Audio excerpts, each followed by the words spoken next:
Но што се работело во Самоков во македонски брод сите овие години? Документите од царината до кои дојдовме покажуваат дека постоел единствено минимален извоз на нешто како туш-кабини или грејачи. Муниција не се произведувала се до 2016-та, но активности имало. Експлозијата во градец Албанија уби луѓе, но она што за едни беше несреќа, за други се претвори во бизнис шанса, и тоа за две чешки фирми. Едната на тајкунот Мартин Дрда, другата на Јарослав Стрнат. Во периодот од 2010 до 2015, потикнати од албанската влада, Real Trade Прага купуваат десетици милиони рамки од забранетата муниција. Ова го покажуваат документите од државната албанска компанија Меико. Освен муниција, од Албанија им е продадени над 100 тони RDX експлозив, ризичен експлозив, заради кој американските дипломати често ја предупрезуваа земјата партнер во НАТО. Стрнат е армиски тајкун и близок бизнисмен до чешкиот претседател. Во последната изборна трка, тој беше и најголем донатор на кампањата на Милош Земан. Неговиот пријател претседател пак е познат евроскептик, близок до Москва, но и голем поддржувач на воената индустрија.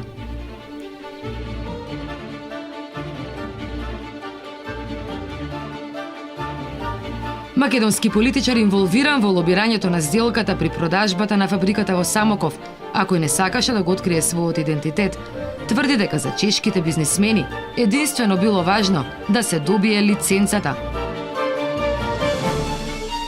Ситуацијата е навидум едноставна. Муницијата и експлозивот биле продадени на Real Trade Прага. Тоа го потврди и директорот на Меико. Чешката фирма не негира дека купувала, но тврди дека го купиле почитувани армии. Одбиваат да кажат кои. Според протечените мејлови до кои дојдовме, патот на оружјето од 2010 до 2015 одел преку Македонија и Србија, за да стигне во Чешка. Повеќе протечени мејлови одработени кај Стрнат покажуваат како се водел бизнисот. Дел од овие преписки се и пред чесите воопшто да ја купат фабриката во Самоков. Имејловите, пратени на потенцијални бизнис партнери од Балканот, укажуваат дека неговите фирми барале да купат многу муниција и уште муниција.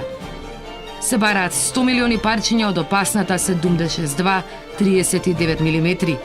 Тие потврдуваат дека Стрнат лично се вклучил во овој бизнис. Документите откриваат дека еден од неговите директори бил во контакт со повеќе трговци со оружје од Србија, обвинети за различни видови на криминал.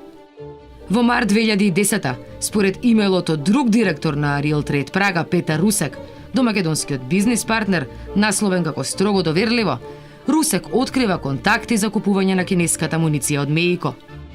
Имејлот беше препратен и до Стрнат и до уште еден од неговите претпоставени. Во друг имејл пак, Русек замолува известен србин да му посочи контакт за помош од известен господин Трничич. Трничич би обезбедил сигурен транзит на еден шлепер со муниција преку Србија.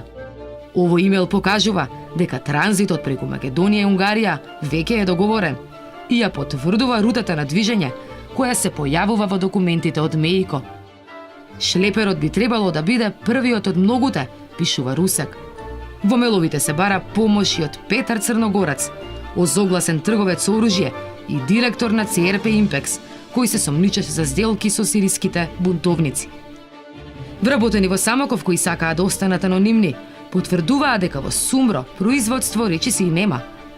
Често само препакувавме работи, добивавме да речеме големи кутии, не ги отваравме, но ги менувавме етикетите. Документите до кои дојдовме покажуваат дека во 2016 и 2017 се извршил извоз на муниција од 9 мм во Словачка, Чешка и Украина. Но што се случувало во Самоков во 2012 е навистина чудно.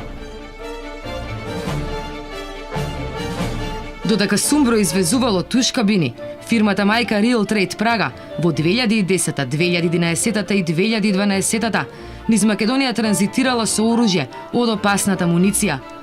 Класифицираните документи од царината до кои дојдоа новинарите покажуваат дека низ земјава поминале 143 пратки со муниција и оружје, меѓу нив и од онаа кинеската. Количини и цени нема, само типови, како проектили, муниција од различен вид, но и неспецифицирана муниција.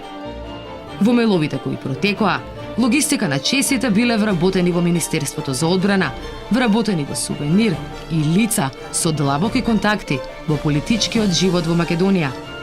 Real Trade Прага уште е тука во Самоков, со сите лиценци и со сите дозволи за трговија со оружје, а одскоро подновени и со фабрика во Србија.